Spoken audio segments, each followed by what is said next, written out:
Talk to me, to me.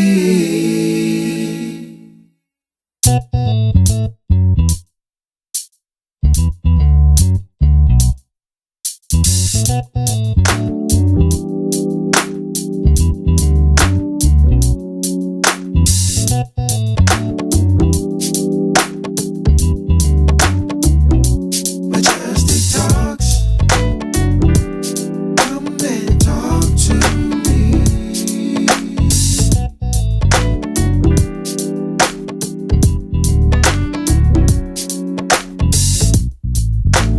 Talk to me, to me.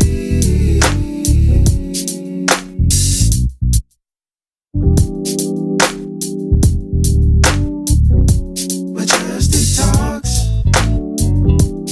Come and talk to me.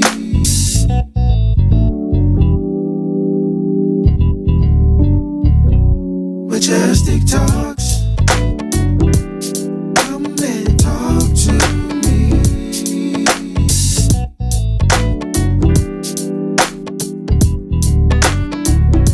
Majestic talks.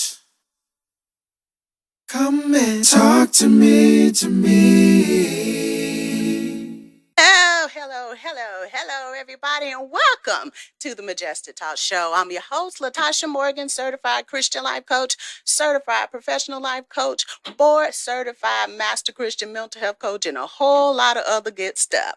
We are here today to discuss the imposter syndrome.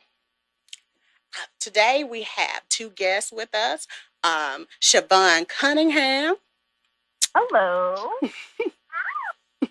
And also we have Elayna Fernandez. Hi. Hi, ladies. How y'all doing today? Welcome to the Majestic Talk Show. Thank you.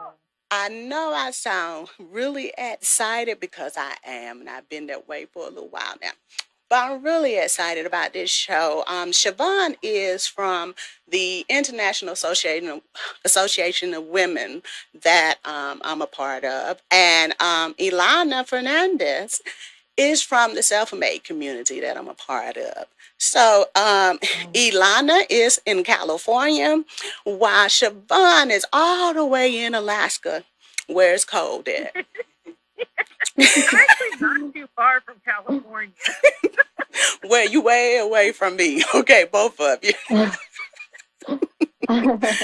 But I'm glad you're here today. I really am. I'm excited about what's going to go on in this show. But again, we're going to be discussing the imposter syndrome. So Elayna, why don't you go ahead and introduce yourself to everyone? And after you do, Siobhan, I want you to do the same. Awesome. Yes, thank you so much. And first of all, thank you for having me here. I'm really, really honored to be a part of the show. You're and welcome. like you said, my name is Elayna Fernandez. I'm currently in California, but I actually live in Fort Worth, Texas. Mhm. I'm traveling for a TED Talk, which is really exciting. And yeah, my name is Elayna, but they call me the Positive Mom. And that's because my philosophy, my mission is to help moms be positive, and that means that they're present, playful, peaceful, and on purpose. And yeah, I have 4 daughters. I'm a single mom of 4 daughters, and I'm, as you know, a mompreneur. Mhm. So I'm excited to be here and grateful for the opportunity. Thank you for being here. Siobhan, why don't you go ahead and tell us about yourself? Hi. Thank you so much for having me on your show today. I am so excited about this conversation. You're welcome. Thank you. I know that we're talking about imposter syndrome, so I am going to tell you I'm having a major imposter syndrome moment because as a businesswoman, newly founder of my program, Empower Women Today, I have 2 little ones. One is 2 years old and one is 4 months old, and my 2-year-old is just following me today. So I have a little bit of imposter syndrome because you may hear her in the background when I really wasn't planning on her to be awake right now. Well, it's okay. It's all right. You're a mom, and that's, it's good that she's able to follow you. So it's all right. I'm sure a lot of people on here have children that feel the way you do sometimes. But before we start talking about going into details and you saying about how you felt and experienced imposter syndrome, and the same for Elayna, let's define what the imposter syndrome is, okay? And some ways that some of the risk factors of it, all right? So, imposter syndrome is an internal experience of believing that you are not as competent as others perceive you to be, as if you are a fraud. You have a sense of being a fraud, fear of being discovered, difficulty internalizing your success. It can affect your work performance, taking on responsibilities, job dissatisfaction, and burnout, and other areas of your life. Okay, so some of the risk factors of it includes some of the some of the things that may increase your risk of having imposter syndrome are as follows: new challenges, family environment, being from a marginalized population group, having depression and anxiety. All those things can increase your risk of having the imposter syndrome. Some of the statistics say that 65% of professionals are affected by imposter syndromes, and at least 70% of people will experience imposter syndrome in their life. I don't know about anyone else listening, but I know I've experienced imposter syndrome. Siobhan has, and I'm quite sure that Elayna has. So what I want to do is for both of you to talk about your experience with imposter syndrome. From Siobhan, you as a veteran, a mom, a Black woman, and Elayna, you as a mom, an entrepreneur. Well, both of you are entrepreneurs. Uh, um, as a mom, an entrepreneur, and your racial background, because we're all in marginalized groups. So, Mhm. and then I'll come in after. Okay. So go ahead, Siobhan. Imposter syndrome.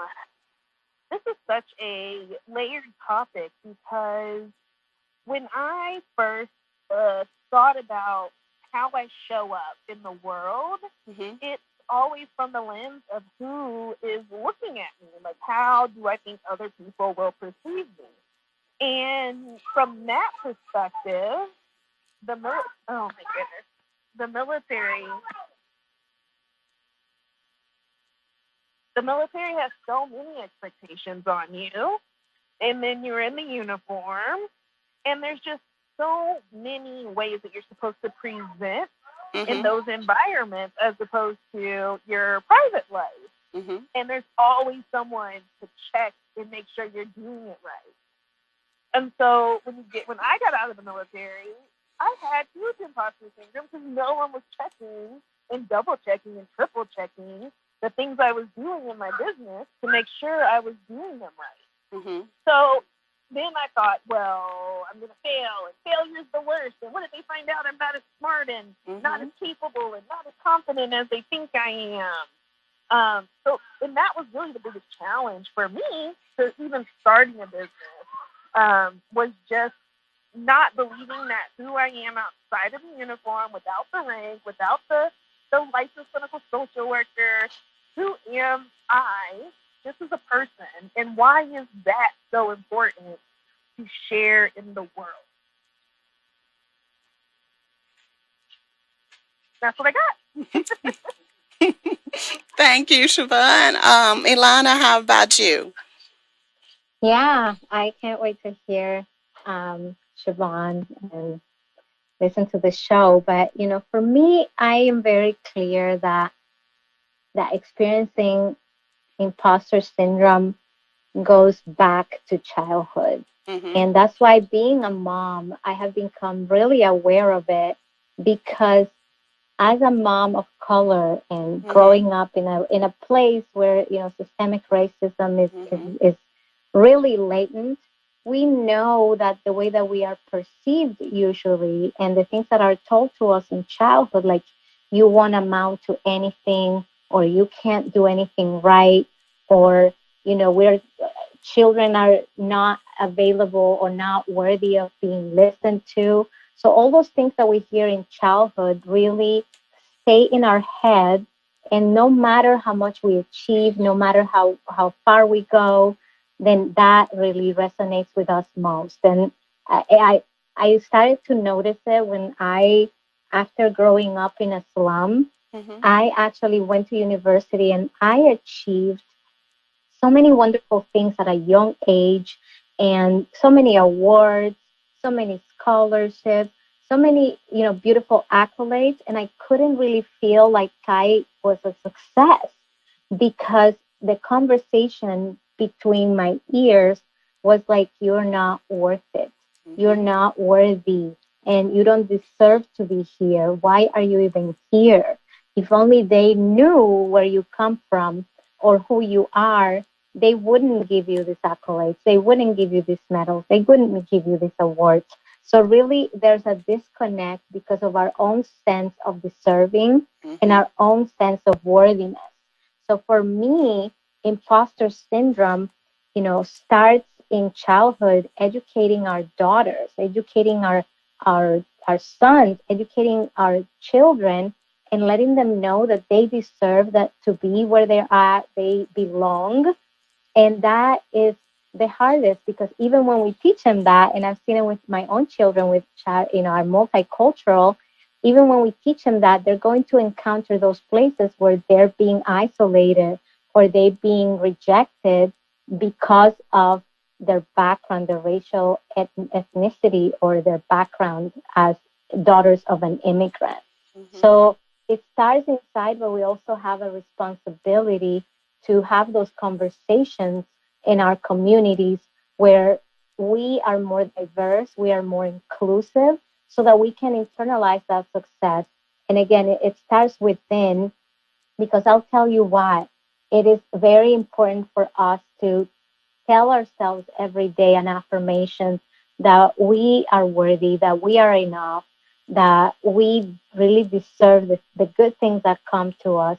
And really just reminding ourselves that we have the right to be in this planet and that we are awesome human beings, which we don't believe all the time, but I believe that if we start telling ourselves that and really owning the things that we do, that the conversation between our ears is going to change.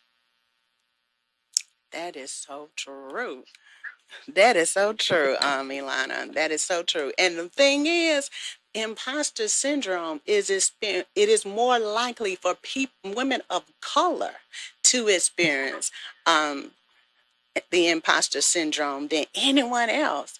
And that's really because we are always, women especially, and people of color are always looking for that validation. We're always having to be 2 or 3 steps ahead of everybody else. You got to work harder. And if you don't, you might not get the same things everybody else gets. So it's true. You're right. You're absolutely right. It does start at a young age. And a lot of the times we experience imposter syndrome because of the things that people have said as we've grown up, like Mhm. like you said, you're not going to be able to be anything, you're not good enough, you can't do that, that's stupid, you can't believe that isn't going to happen, there's no way you can do that. But I think what we have to do though, and in my case, I have felt like that several times, even starting this show. I'm like, who's going to want to listen to me? Who's going to want to hear anything I have to say? Mhm. And that's because I think growing up, my parents never told me that at all. Period, not at all. My dad always said you can do anything you set your mind to. There's nothing you can't do. And but people, you start to listen and hear people versus what you know to be true, what you've been taught, and I see imposter syndrome. When I think of the imposter syndrome, in my head, I get a picture of a person with a mask on. Because the whole point of this imposter syndrome thing is this: you don't want people to think you're fake. So you try to do all this extra stuff, burn yourself out, and try to do things that make keep people from thinking that you are fake. But to me, either way, you're fake, right? You fake either way. Because you always deceiving somebody to believe that you are something that you're not. Why not just walk in the person that you are? Because when you don't do that, you miss out on all the great opportunities that God has for you. And I'm gonna do it on this. Gonna be the spiritual part of the thing. We gotta have that. But that's what we do. I see it like this. How dare you say that you can't do something simply because you don't believe it? God said it. That's all that matters. If God has ordained you to do something, He's placed everything you need in you already. What's in you need to be put forth, and you need to use it. You'll never know what you can do except you start doing. Right? Amen. Yes, I Yeah. agree with you 100%. Yeah. I You know, think can that I what add we need something to to take that? into Because consideration, along with our that really faith, spoke to Hold me. on, hold on, ladies. Hold on. One of y'all Oh, at a time. Okay, go ahead, Elayna, and then Siobhan, you can come on in. Oh my y'all, God. y'all getting excited Yeah. on here. Well, that I can't hear that Elayna. really I'm spoke to sorry me if I because talk over you. I'm something that I sorry. told my daughters. We were reading the Bible one day, Mm-hmm, and we were reading the story of John the Baptist. mm-hmm, And my daughter said, like, wow, he's so humble that he didn't want to be baptized of Jesus. mm-hmm, And I said, you know what? I don't think that's humility. mm-hmm, Humility, it's not saying, no, I won't do what I was called to do. mm-hmm, And so when we are hiding, when we are not doing what we were called to do, it's called disobedience. And mm-hmm. so I really think that hiding is not what we're supposed to be doing in this life. But again, let's be really cognizant that this is the way that we grew up. We grew up to be perfectionists. We grew up to say, prove it because we're minorities, so we have to prove ourselves. And so it takes a little bit of a detox and a process of unlearning all those things. And we got to have grace for ourselves in that process, but really keep our eye on the goal that we're here to shine our light, that we're here to really, multiply those talents that were given to us. And that if God gives us a vision, He gives us permission, and He gives us provision. Go ahead, girl. You preach that thing, girl. You hit that. Go ahead, Siobhan. Go ahead. Oh, I hope so. I think I love this conversation and the direction that faith plays in with your imposter or your ability to appreciate how your imperfection is what makes you unique. Mm-hmm. And those are the talents that God wants you to use to improve the world. So I love the Japanese philosophy of improving cracks in a bowl to accentuate them and make them beautiful versus trying to cover them up. It's enhancing. It's just a shift in your thought. And it's difficult to do for ourselves because there are so many messages out there showing us how to compare ourselves to everyone else, especially if you're a person of color, especially if you're a woman of color, because on the mainstream, there are certain portrayals of people of color that don't necessarily resonate with us. And I like just the way that more we talk about this and build community around the idea of being who you are and not necessarily having to adjust to meet the expectations of people you don't even know is the beginning of us changing this conversation's direction. I like to say, that is so good, y'all. That's so good. I like to say this. I had a question I put on Facebook one day, and I was like, how can you believe what somebody else said versus what God has said? God has known you since before you were formed in your mother's womb. You've known somebody else for 5 minutes. Why do you believe what they say versus what God has already said? God has said you're wonderfully and fearfully made. Believe that and walk in it. God said there's nothing you can't do as long as it's through Christ Jesus. Do that. walk in it. Because if you do miss out on the authentic you, because you are so busy trying to be everybody else, you miss out on the power and the authority that you have in you. I recently went through this part too, because I was like, God, these people gonna be afraid of the stuff that's in me. Maybe I need to turn this down. Like, no, you don't do that. Stay who you are. Be you. Be authentically you, and operate in the things that God has called you to be. Because if not, you doing that can save somebody's life. Think about Esther in the Bible. She was an imposter. She never told her husband, the king, that she was a Jew. Nobody didn't know it until the Jews got in trouble. And her uncle told her, look, girl, don't think just because you in this house, this palace, that you're going to be exempt. God would save the Jews, but you and your family would perish. So she didn't want to do it because she knew what could happen. She could die. Because she went before the king when he didn't even summon her. But her stepping out of her imposter situation, being fake, acting as if she's another nationality versus who she really is. If she had stayed in that place, how many people would have lost their lives? And she would have never known the power and the she had in her. And how her husband was so pleased with her that, honey, she could tell him stuff and he'll do it. But she didn't know that until she did it.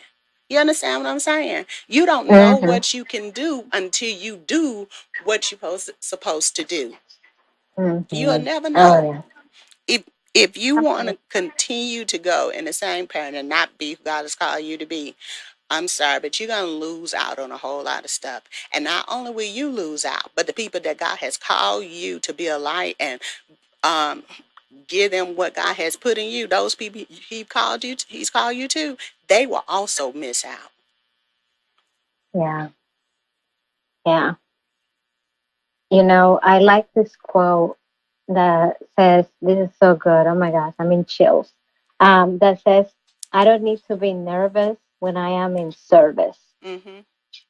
And I think that when we think about it and we think about the impact that we can make when we shake off those false identities, that we really can impact some people, that we can impact the world, and that we can really be a blessing. And so when we don't focus on ourselves and what some people call the comparanoia, because we're comparing ourselves to others and not really being rooted in that identity that God has professed, like you said, that we are in.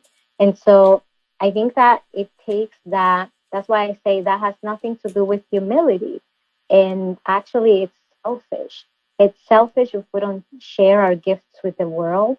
It's selfish if we don't really praise God for who He has created us to be and honor that and really own it.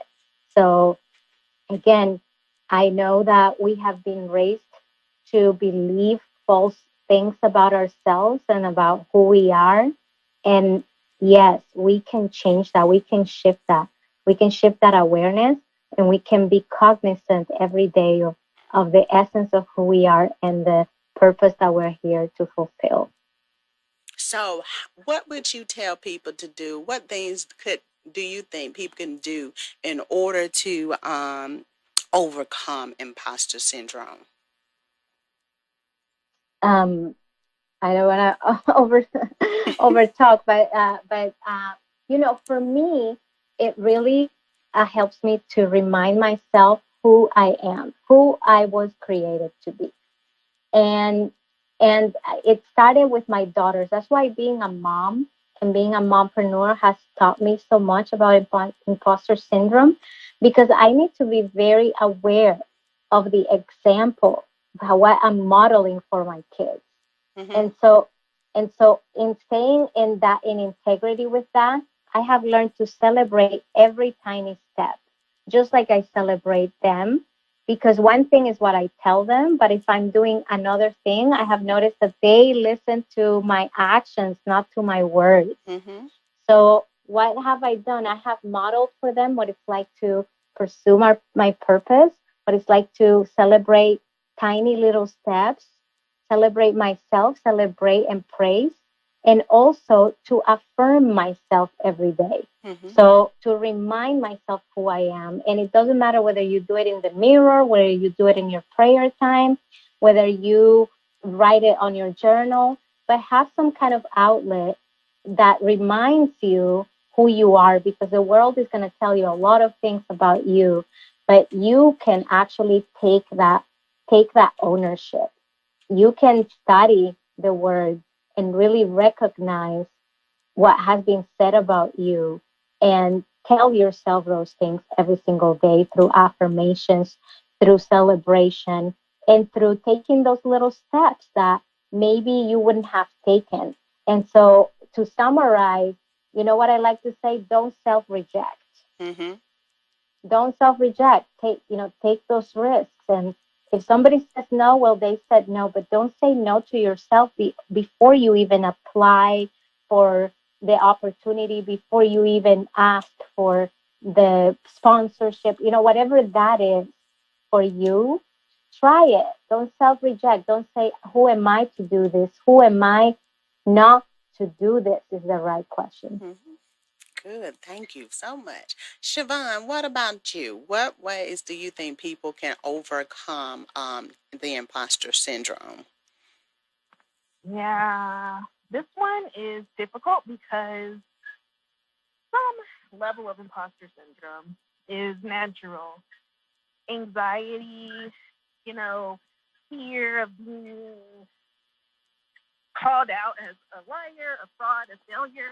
Those are things that, depending on, like you both were saying earlier, depending on how it's introduced to us and what those consequences for us are,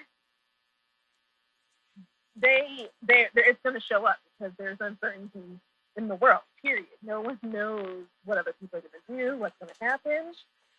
And imposter syndrome is just a time to notice that you're paying attention right now to what it is you don't think you can do, or what it is you think other people will say to hurt you. Mm-hmm. And when you think of it like that, then you can sit back and thank yourself, because you realize that the imposter syndrome you're feeling is your internal alarm telling you there's something to be concerned about. And while I'm not saying steer away from that feeling, I actually want to encourage you to lean into the feeling and try to figure out what it's stemming from. Could it be I don't want to fail? Could it be someone's going to make fun of me? Could it be a deep dark secret from my past is going to come out? Okay. And then the next step is, and what would happen? Worst case scenarios, best case scenarios. Ultimately, imposter syndrome is that fear that you're going to put effort into something that you care about, and other people are going to stomp on it and make you feel like garbage. And really sorting through where that insecurity comes from, and then giving yourself grace and permission to move on, to heal, to explore. But you don't have to run. It can be a choice to hide it. That's a choice too. But just remember, dealing with it is what is going to help you overcome imposter syndrome. That's really the first step, is sorting through it. Okay. Awesome. Awesome. So we should sort through it, talk about it, deal with it, and we should also make sure that we affirm ourselves all the time and always encourage ourselves. So that's what you ladies are saying. I agree with you. Talk about it, be aware of the symptoms, because that's what you're saying, and accept that it's impossible to be a perfection. No one is perfect. Everyone makes mistakes. Everyone fails at some times. The thing is to get up and try again. So, ladies, and challenge, like she said, challenge those negative thoughts you're having. Talk to yourself. Tell yourself the opposite of what you're hearing. If you're hearing, I'm not able to do that, you say, yes, I am. You have to change your mindset and do the opposite of what you're telling yourself. So, ladies, thank you so much for being on the show today. Let everyone know where they can contact you, how they can contact you, or you can also put it in the messages part at the bottom of the show later if you want to. But you can just let us know how people can get in touch with you. Elayna? Yes, thank you so much. So people can contact me on thepositivemom.com, and I'm also on social media at thepositivemom. And thank you so much for having me. Thank you for being here. I really appreciate it. I really enjoyed both of y'all. Siobhan, let everyone know how they can get in touch with you. Oh, the best way to get in touch with me is LinkedIn. Honestly, is LinkedIn. My name is spelled very interestingly, so you have to catch that spelling on the show notes. But Siobhan Cunningham, and I work with women veterans who want to start a business. And so it's only 0.67% of the U.S. population, but darn it, I am determined to help impact as many of those lives as possible. So if you know women who served in the military or is serving into the military, please make sure you get their names to me. Okay, thank y'all so much again. Thank you for being on the show. I really enjoyed y'all. I really have. So much fun. Thank you for having me. You're welcome. Y'all are so welcome. Thank you so much, everyone, for tuning in to this show. This has been one of the best shows we've had. Tune in next month because we're going to be talking about human trafficking, and Bill Wolf will be here, the head of ATI. We'll be talking about human trafficking on that day, October, the fourth Thursday in October. Okay, so until then, we'll see you. Thank you so much for being here.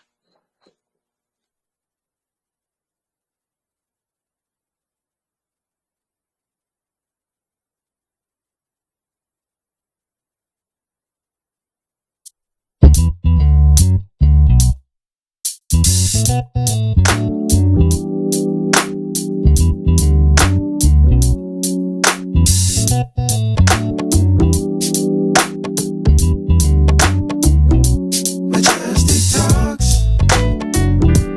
Come and talk to me.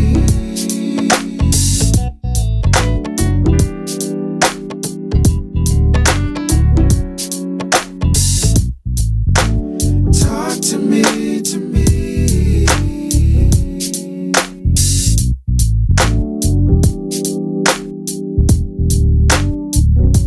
Majestic talks. Come and talk to me.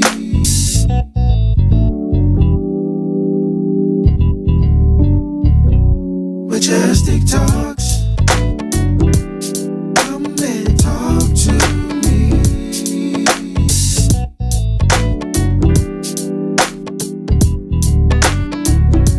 Majestic talks. Come and talk to me, to me.